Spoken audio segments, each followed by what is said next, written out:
कहबै छी से सुनि शरण में एलहुँ ना, शरण में एलहुँ ना यौ बाबा, शरण में एलहुँ ना।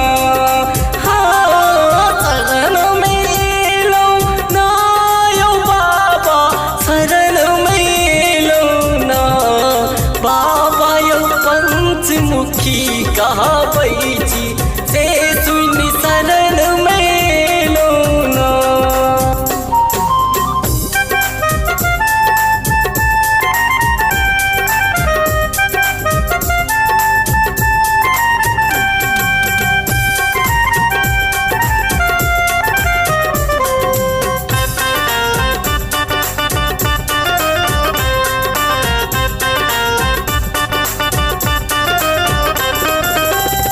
बेलपात्र अक्षत चंदन फूल पान माला अनलहुँ,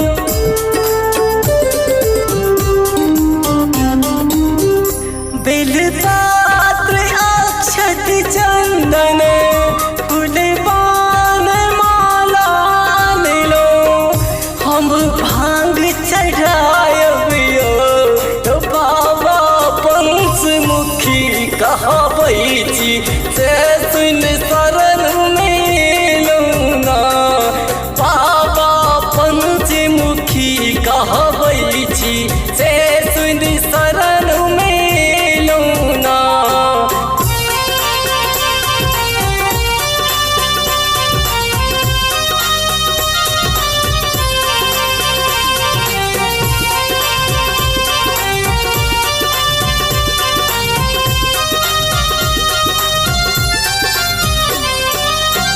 कमला कोसी गंडक चरण अहाँके धोबैया,